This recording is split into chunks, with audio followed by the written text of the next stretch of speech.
안녕하세요. 최근에 은퇴하고 미래에 대해 고민하는 분입니다. 은퇴한 후에 인생을 어떻게 살아갈지 고민하는 것이 늦은 느낌이 드는군요. 원래는 노후 계획이 있었지만 이제는 그 계획이 무산된 것 같아 속상하시군요. 결혼 후 한 번도 신혼생활을 하지 않은 채 아내에게 고생을 많이 시켜준 것을 보상하고자 전원주택에서 조용히 지내는 것이 계획이었던 것 같습니다. 하지만 지금은 그런 계획을 실현할 상대가 없어 마음이 아프시겠군요. 늦게 세상을 떠난 사람이랑 관련된 것으로 마음이 아프고 답답하시다고 하셨군요. 이곳을 찾아와 이야기를 털어놓으시는 것이 마음을 조금이나마 풀었으면 좋겠습니다. 한번 제 이야기를 들어주시기 바랍니다. 저는 이남 삼녀 집안의 장남으로 태어났습니다. 주변의 장남으로서의 책임과 의무에 대해 많이 듣고 자란 것 같습니다. 가문이 종갓집이라서 더욱 그런 책임과 의무가 더해진 것 같습니다. 일찍부터 어려운 삶을 살아왔지만 가문의 가치관을 수호하는 것은 어렵지만 중요한 일이었습니다. 내가 그저 받은 대로 내 할 일을 다 하는 것이 덕이라고 생각해서 지금까지 살아왔습니다. 집안에 맞이 잘해야 아래 동생들도 잘한다는 어른들의 말에 어린 나이에도 동생들을 위해 최선을 다해서 자랐습니다. 공부를 잘하는 능력은 선천적이라고 하지만 노력도 필요하다고 생각합니다. 천재가 아니었지만 성실함으로 학교 생활을 이뤄내고 반에서 임원이 될 수 있도록 노력했습니다. 과거를 돌아보면 힘들게 견뎌낸 것 같습니다. 그 시간들은 저에게 아닌 집안과 가족을 위한 것이었지만 당연하게 여겼습니다. 장남으로서 태어났기에 힘들어도 당연한 것이라 생각했고 대학을 졸업한 뒤 공기업에 취직했습니다. 부모님과 친척들로부터 칭찬을 많이 받았고 그 직장에서도 인정받으려고 노력했습니다.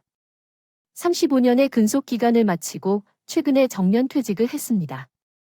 그 시간이 어떻게 흘러갔는지 아득해 보입니다. 자랑스럽기도 하지만 씁쓸하기도 합니다. 회사에서 보낸 그 시간은 나에게 모두였습니다. 앞을 보며 뛰느라 중요한 것들을 잊고 놓치는 후회가 있어요. 당시에는 최선을 다해 살았던 것 같지만 결국 좋은 결과를 얻지 못한 것 같아서 제 인생에서 후회를 느낍니다. 저를 완성해준 사람은 제 아내였어요. 중매로 만나 결혼하고 그 해에 임신해서 첫째 아들을 낳았고 몇 해 뒤에는 둘째 아들을 낳았어요. 부모님을 기쁘게 해드릴 수 있었던 사람이죠. 결혼 후에 아이가 나오면서 제가 할 의무를 다할 수 있도록 도와준 사람입니다. 아내가 세상을 떠난 후에 처음 만난 그날을 아직도 선명하게 기억해요.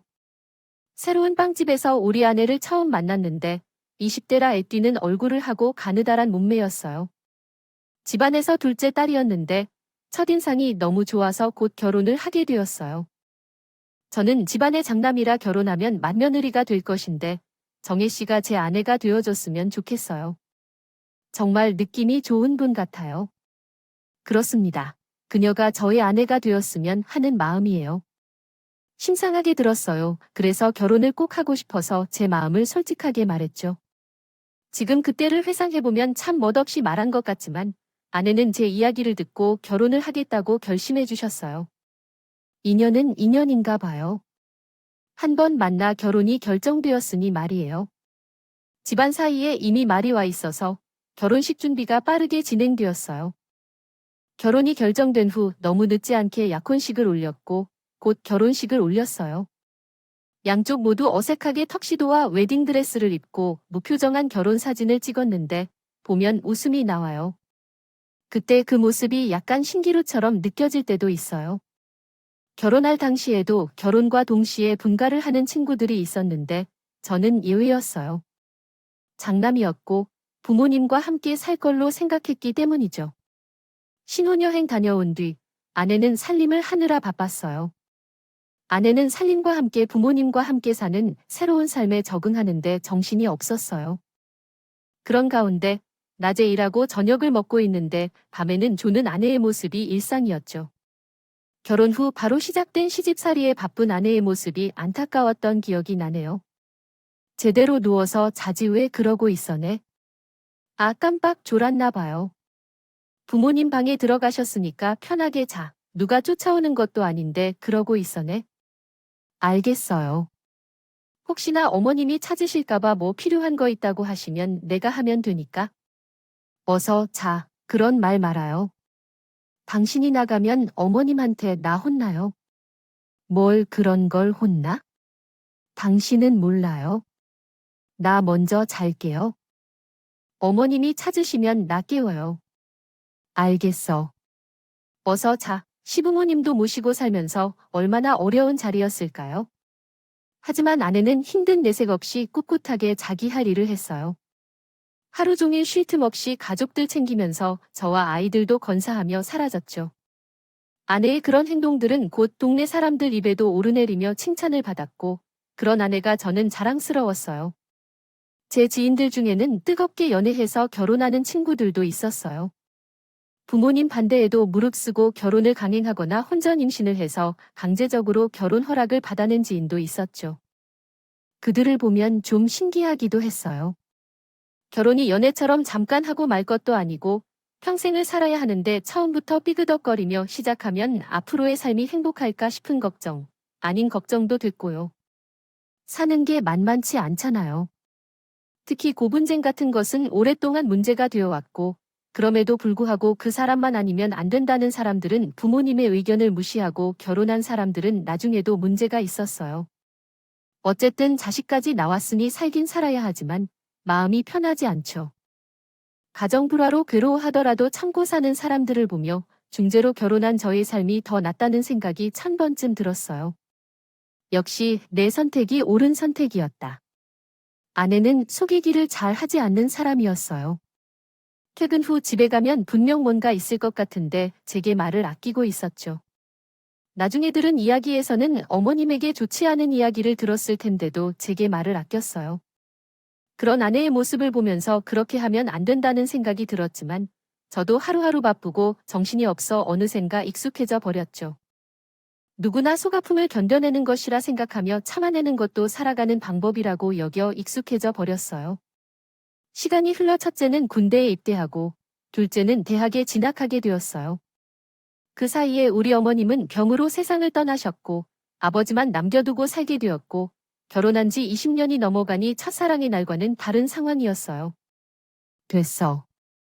어릴 적에는 다 커버리고 부모님께서도 나 연로하신다고 하시고 우리도 나이를 먹어가다 보니 점점 정년이 다가오고 있는데 나조차 생각이 많이 변해가네. 예전에는 가족을 위해 희생하는 게 당연한 거라고 생각했는데 이제는 그 생각이 변해버렸어. 이젠 여유도 생기니 너도 좀 챙겨주며 살아. 뭘 하고 싶어도 몸이 안 따라주는데 고생 많았다. 너가 얼마나 힘들었는지 진심으로 감사하게 생각해. 고마우면 뭘 해야 해? 내 청춘은 다 지나가고 앞으로는 나가 너를 위해 살게. 나 은퇴하고 나면 우리도 촌으로 돌아가서 느긋하게 살아보자. 촌으로 들어가면 죄다 여자가 할 일인데 난 그냥 여기에서 살래. 농사 지을 것도 아니고 뭐 내가 밥 해주고 청소해주고 다 할게. 평생 손을 물에 담가 살아온 귀족이 무슨 음식을 해? 나는 그런 얘기 믿지 않아. 속이 불켜고만 사느라 속는 게 아닐까? 여태 이렇게 살아온데 아내를 위해 꿈꾸었던 노후 생활은 아내에게 마음에 들지 않는 모양이야? 갱년기 때문일까? 갑자기 신경질도 늘고 신혼 때 하지 않았던 부부싸움을 종종 하게 되네. 부부싸움이라기보다는 일방적인 화풀이겠지. 내가 다 들어주니 맘 풀어야 하는 것 같아. 나이 들어가니 성격이 변하는 나인데 아내는 왜 할까? 변했겠어요. 이제 완전히 바뀌어 버렸어요. 그동안 맏며느리로 살아준 것에 대해 고마워해서 그 사실을 잊지 않고 받아줬거든요. 동생들은 모두 결혼을 하고 자식들도 내 돌봄에 의존하게 되면서 여유를 누릴 수 있게 되었어요. 여전히 아버님을 돌봐야 했지만 아버님은 낮에는 노인대학에 다니시며 깔끔한 성격이셔서 따로 신경 쓸 일이 없었어요. 그래서 아내와 함께 행복한 신혼 시간을 보내겠다고 생각했어요. 함께 놀러 다니고 여행하고 취미를 즐기고 싶었지만 처가일로 인해 우리 계획이 망가져 버렸어요. 엄마가 병이거나 너무 약해져서 침대에 누워 계셔서 잠시 친정에 갈게요. 장모님도 허리가 안 좋으셔서 일어날 수가 없는 것 같아요. 새언니가 엄마 돌봐주러 안 오는 것 같아서 걱정된다니까요. 아무리 사이가 안 좋아도 지금은 부모님이 건강이 최우선이라 생각해요. 내가 갈게요. 아버님은 걱정하지 말고 편히 계셔요. 여유가 생겼는데도 여러 상황들에 맞서야 하네요. 하지만 저는 준비된 사람이 없어 별 수 없었습니다. 처가 부모님도 내 부모님으로 생각하며 한동안 아내와 주말 부부 생활이 시작되었습니다. 아내는 짐을 싸고 떠나는 날까지도 가족들의 식사 걱정을 했습니다. 첫째 아들은 군대에 갔고 둘째도 나가서 먹는 일이 많아서 아버님과 제 식사만 챙기면 되니 걱정하지 말라고 안심시켰습니다. 놀러 가는 사람도 아니라 맘 안 쓰게 해주는 게 나을 것 같아요. 그런데 이게 장기간이 되니 저도 부담이 되더군요. 그때는 저도 직장을 다니고 있었기에 아버지 식사를 제 시간에 맞추려면 정말 바빴습니다. 그나마 아내가 주말에 와서 밑반찬을 해주고 갔기에 버텨야 했고요. 저도 저였지만 아내도 정말 못할 지디였습니다. 양쪽 집을 오가며 살림을 봐야 했으니 얼마나 힘들었겠어요. 가까운 거리도 아니라 편도로 1시간 걸리는 곳을 매주 오고 가며 인연을 이어가야 했으니 몸이 떨어질 수밖에 없었습니다. 당신 살이 많이 빠졌는데, 그래요. 뱃살은 더 커졌는데 이걸 봐요. 바지가 맞지 않아요. 아니야, 허벅지도 많이 빠졌고요. 당신, 그러다가 허리 디스크도 지겠어요. 운동 좀 해야 해. 내가 운동할 시간이 어디 있어요? 엄마, 욕창 생길까봐 수시로 보기도 바쁜데, 이젠 그냥 이렇게 있을래요. 병원으로 모시는 것이 어때요? 형제들이 모두 마누라한테 잡혀서 엄마 생각도 안 하고 있는데 엄마가 우리를 키울 때 얼마나 힘들었을까요? 모두 저 모양이다. 얘기해 볼게요. 세 형제가 어디까지 내어주는지. 곧 설이니까 모일 때 한번 이야기해봐요. 너희들도 나이가 있는데 이렇게만 계속 지내다가는 고생만 계속할 것 같아요. 고생으로 끝나지 않고 끊임없는 고생이 되는 것 같은데 아내가 그저 그런 상태로 있어서 안타깝습니다. 나이에 걸맞지 않게 쇠없고 얼굴색도 안 좋아지는 모습이 건강하다 할 수 없었습니다. 그래서 제가 일어서겠다고 결심했어요. 맞서야 할 때가 왔습니다. 명절에 모여서 문제를 이야기했다가 가족 싸움이 벌어졌어요. 어머님이 전에 제게 어떻게 대해주셨는지 아시나요? 제가 하인처럼 다루신 적이 있어요. 그때 생각하면 잠도 잘 수 없어요. 엄마가 어떻게 했길래 새언니는 그렇게 말하는지요? 우리 때 다 그렇게 살았지? 새언니가 왜 그리 자랑스러워? 아이야, 그런 말은 하면 안 돼요. 왜 그럴 필요가 있을까요? 나도 엄마 아빠가 소중히 키워주셨는데 왜 그런 대우를 받아야 하는 거죠? 나도 여유가 없어요. 아파트 대출에 차 대출을 하니까 아이들 학원비도 적게 써야 한다고요. 다들 정말 너무해. 어머니께서 어떻게 우리를 키워주셨는데 다들 자기들 살 생각만 하고 너무 속상하군요. 아가씨 계속하라고 할 때 그대로 하면 되는데 왜 우리한테 이래요? 지금 말을 다 했어요. 설이라고 모인 처가 식구들이 아주 대판 싸우는 일이 생겼어요. 아내 아래 위로 남자 형제들이 있는데 다들 아픈 시어머니를 무시하고 자기들 입장만 내세웠어요. 안방에 계신 장모님이 명백히 다 들을 수 있는 상황인데도 거리낌 없이 속말을 했어요. 콩가루 집안이 따로 없다 싶었어요. 장자님이 일찍 돌아가시고 장모님이 혼자 자식들을 키우시느라 힘드셨는데도 감사함을 모르고 자기 살 길만 찾는 아들들이었어요. 아내는 자신의 형제들의 모습에 크게 실망했고 눈물을 보이며 자신이 틀렸다고 했어요. 미안해요. 근데 나 엄마를 그렇게 못 두겠어요. 병원에 모시는 것도 마음에 걸리고 연세가 많이 들어서 오래 살지 못할 것 같아서 내가 계속 돌볼게요. 답이 없네. 그래서 우리 집으로 어머님을 모시자. 아버지도 계시는데 그런 말을 어떻게 할까요? 그냥 이렇게 지내기는 싫어요. 힘들어서 안 돼요. 병든 몸을 챙기면서 살아야죠. 오빠와 동생한테 돈 달라고 할게요. 그걸로 어머님을 도와드리겠습니다. 주말에는 서로 하루씩 책임지는 건 어때요? 그럼 엄마가 될 거예요. 해보아야 합니다. 솔직히 말해서 그 상황에서 아내를 데리고 집에 오고 싶었어요. 이미 결혼을 해서 출가한 외인 아내라고 해도 아들들도 안 나온 상황에서 우리가 책임질 일은 아니다 싶었죠. 하지만 아내가 그러지 않을 것 같아 아내 뜻대로 해주기로 했어요. 지난 결혼 생활 동안 얼마나 우리 집에 최선을 다했는지 제가 잘 압니다. 그래서 하고 싶다는 대로 해주는 게 덜 속상할 거라고 생각했고요. 다시 시작된 주말 부부 생활, 아버님도 아내가 집으로 왔으면 하는 바람이 있지만 제가 말을 잘 전하니 양해를 구했던 기억이요. 몇 년만 더 하면 되겠지, 그리 생각하면서요. 그러나 제 예상과는 다르게 아내의 건강이 계속 나빠지기 시작했어요. 살이 점점 빠지고 안색도 어둡고 집에 와도 뭔가 걱정이 있는 듯한 모습에 불안했죠. 무슨 일인지 물었지만 별일 없다고만 해서 제가 어떻게 해야 할지 몰랐어요. 그렇게 몸이 안 좋다고 하면서 매주 오던 걸 격주로 오게 되었고 제 걱정은 더 늘어갔어요. 그렇게 아내의 생일이 다가와서 제가 처가에 가게 되었어요. 아내가 집으로 오는 날이었지만 가서 들여다보고 필요한 것도 챙겨주기 위해 가기로 결심했어요. 생일을 맞아서 목걸이를 선물로 준비했는데 기분을 전환시키고 싶어 목걸이를 하게 되었어요. 오랜만에 아내 선물을 고르면서 결혼할 때 예물을 고르던 생각이 났어요. 그랬습니다. 그때의 아내는 제가 준 선물인 목걸이를 받아들이지 않고 거절했습니다. 그 일로 상처를 받았고 아내의 행동에 대해 서운함을 느꼈습니다. 하지만 후에 알게 된 것은 아내가 다른 이유로 그런 행동을 보였던 것이었습니다. 아내는 종교에 대해 생각하고 있었고 처에서 발견한 불상과 제단에 신경을 쓰고 있었던 것이었습니다.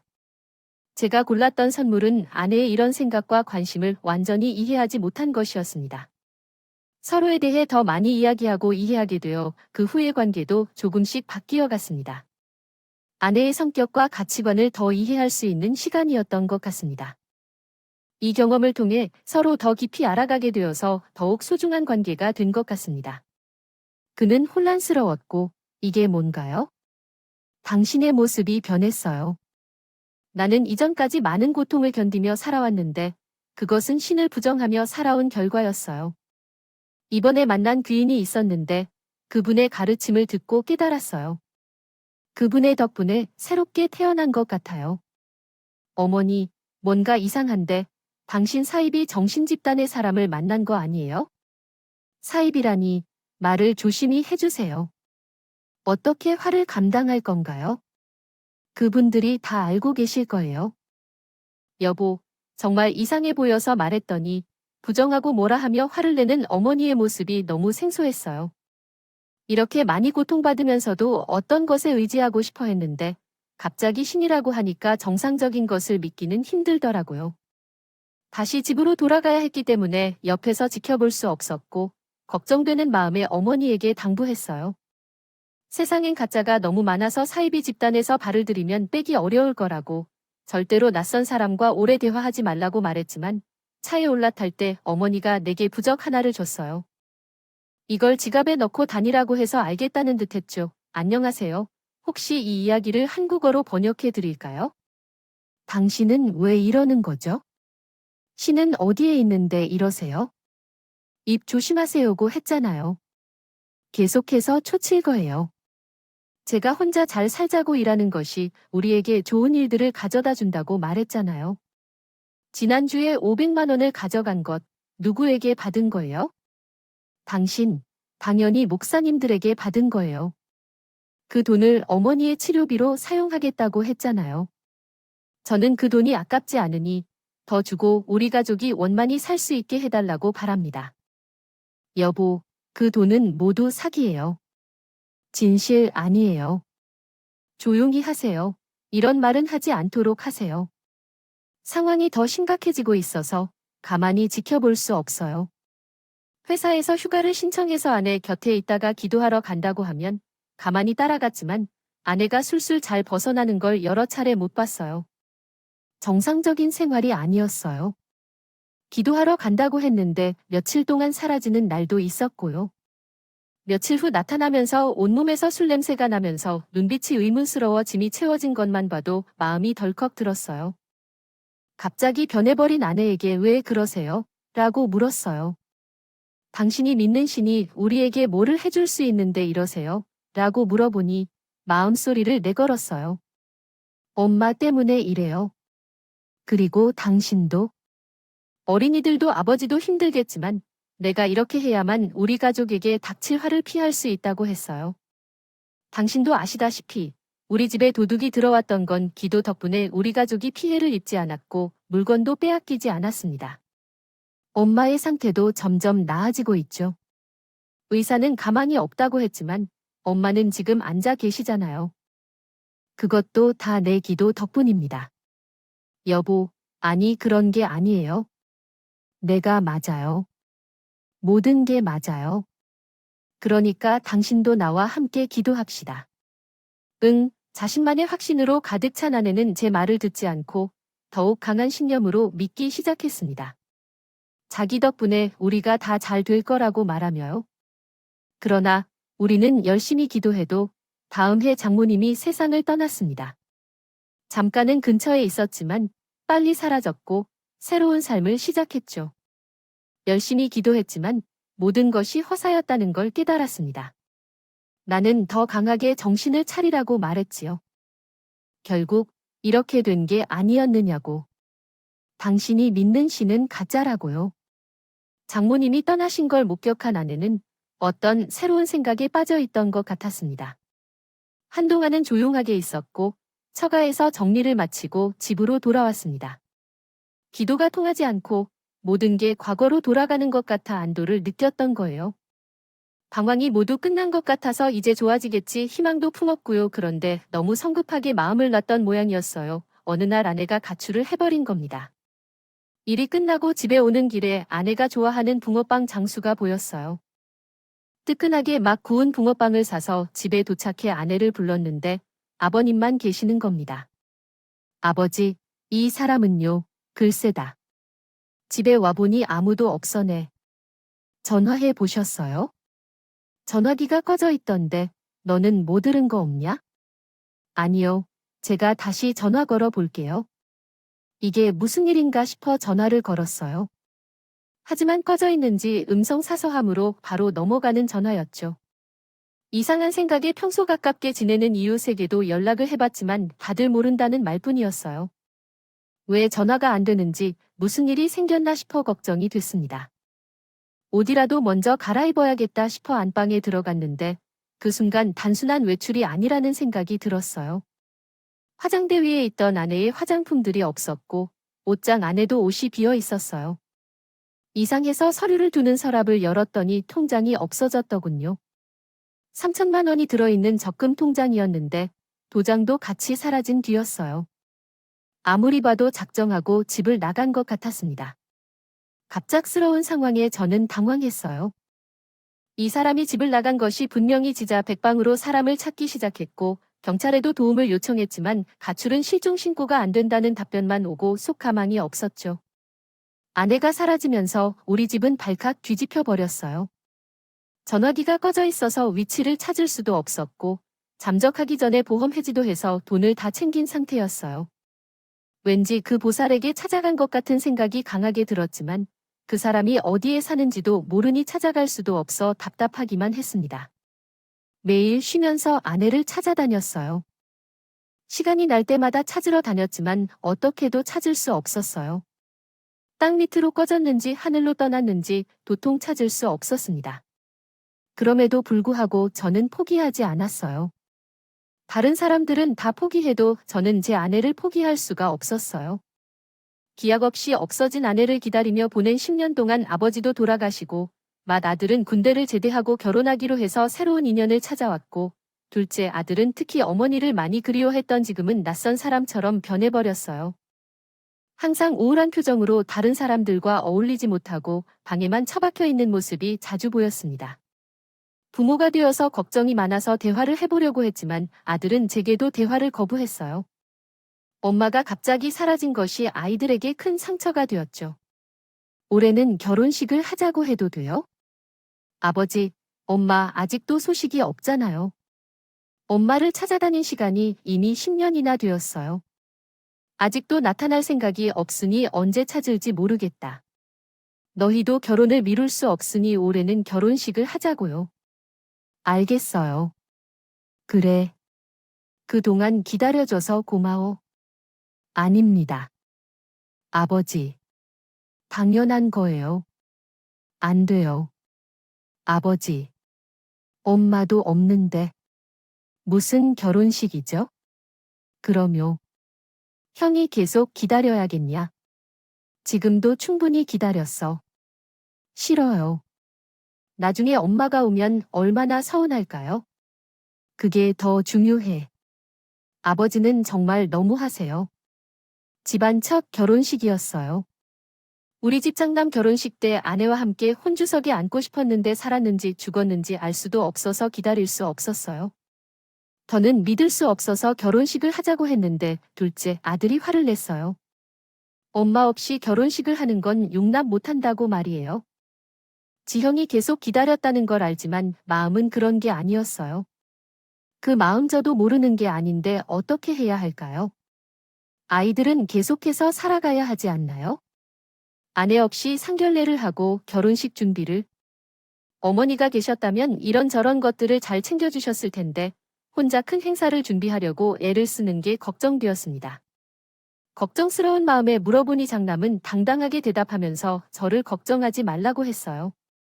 그 모습을 보니 믿음이 갔고 언제 이렇게 크게 자랐나 했더니 감겨서 때로는 눈물이 날 때도 있었습니다. 마침내 장남이 결혼식을 올리고 혼자 섰어요. 듬직한 아들과 아름다운 며느리를 보니 기뻤다가 친구의 마음이 아파서 눈물이 계속 나왔습니다. 그 긴 시간 동안 대부분이 아내가 있었어요. 제 인생에서 분리할 수 없는 그런 사람이었는데 어디로 사라진 건지 그날 안에 생각에 홀로 눈물을 흘리는 밤이었습니다. 꿈속에 아내가 나타났는데 부드러운 얼굴로 아무 말 없이 바라보기만 하고 사라졌어요. 깨어나 보니 꿈이었습니다. 그 후로 꿈에서도 나타나지 않은 사람이라 마음이 찝찝했는데 며칠 후 경찰서에서 연락이 왔습니다. 신종일 씨가 시집 맞으셨습니까? 저희가 분실하신 분을 찾았습니다. 네, 사망하셨다고 연락을 받았어요. 그토록 기다리고 기다렸던 전화가 왔습니다. 그러나 그 전화는 내가 원하지 않는 소식을 전해주는 전화였다. 아내가 사망했다는 소식에 어디서 왜 믿기 어려운 소식에 대한 답 없는 물음만이 계속 떠올랐다. 곧 나는 아내가 안치되어 있는 병원으로 갔고 그토록 그리워하던 아내를 찾아다닌 끝에 마주하게 되었다. 현수의 엄마야, 눈을 떠봐. 연수야, 나왔어. 눈을 떠? 한낮인데 왜 자고 있는 거야?